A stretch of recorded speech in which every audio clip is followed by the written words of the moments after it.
Përshëndetje njerëz të dashur, përshëndetje ja, rizoton që unë kam përgatitur mrem, këtu kam përgatitur bashamelën kam shkryr gjalpin, kam shtuar mielin, si që shikoni, 3 lugë miell, e kam skuqur pak, jo shumë, bashkë me gjithë gjalpin, i kam shtuar qumshtin, edhe kam trazuar dhe sa është formuar në një krem. Tu i kam shtuar pak krip, e trazojmë derisa të formohet në këtë mënyrë, të trashet. I kam shtuar noce moscata, më falni, i kam shtuar djathin e grirë, edhe ja ku bashamelën e kemi gati dhe doli super. E berë në shtëpi vetë, bashamelën më mirë ta bëjmë vetë. Tu kam skuqur pak orizin me gjalp, atëre shumë nga ju më keni pyetur që ti nuk e lan orizin. Jo, unë nuk e laj orizin, se ky është një oriz që unë e marr këtu ku punoj vetë, edhe është 100% italian dhe ata e bëjnë vetë orizin edhe nuk është nevoja që unë ta laj. Se disa më kanë kritikuar që orizi lahet. Okej, po që unë këtë tip orizi që marrë këtu te kantina ku punoj, nuk e laj. Gjithsesi i kam shtuar dhe bizelet, e kam bërë pak a shumë të themi, si që i thonë në Sicili, arancini al burro. Tu i kam shtuar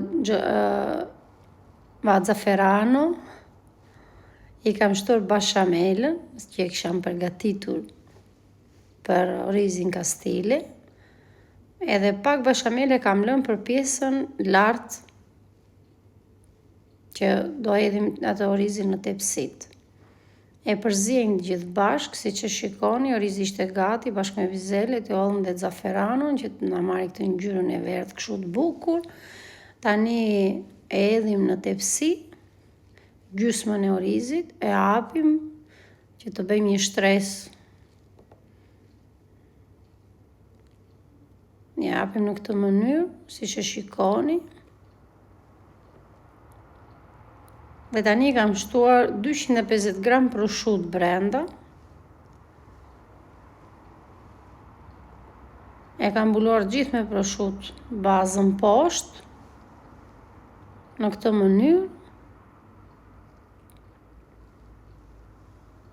Dhe tani kam shtuar dhe galbaninon të grirë në rendet.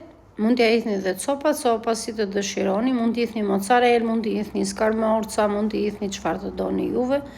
Unë këtë kisha, ky mu gjenë në shtëpi dhe këtë vendosa. Këtu po shtroj shtresën tjetër të orizit, që ta mbulojmë. Nuk është e thënë se duhet t'i hidhni me se s'bën gjerë që kam edhe unë. Brenda mund t'i hidhni dhe çfarë t'ju gjendet në shtëpi.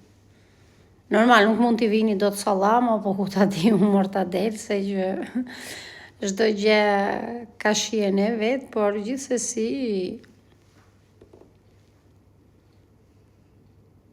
se nuk qëndron në shije. Atëherë këtu i kam shtuar bashamelën, si që thash, që e lash pak më parë, me një anë kastile për pjesën lartë të orizit.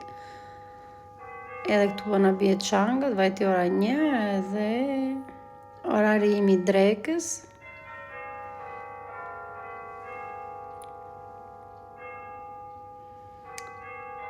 Këtu i kam shtuar djathin që më ngeli, ja shtova lart, se merr atë si përfaqen lart të kuqes, si që duam ne atë gjyrë floririt, themi, dhe këtu i kam shtuar pak bukë të grirë, që është ajo e tharë, edhe se e bën një çik kështu krokante. Edhe ja orizi ishte gati, e kam futur në furrë, si që shikoni, ja si po bëhet. Eliana ka qenë e para që ka ngrënë, se nuk ishte durim, ja kjo ishte pjesa e Elianës që unë e mora, se unë kisha diçka tjetër në dorë për të bërë dhe ajo ka ngrënë para nesh. Kjo ishte tarka jonë dhe që u thashun çfarë ishte kjo, ja. E ka gjetur vetëm Silvana këtë gjë, po s'ka problem. Ju uroj një ditë sa më të bukur,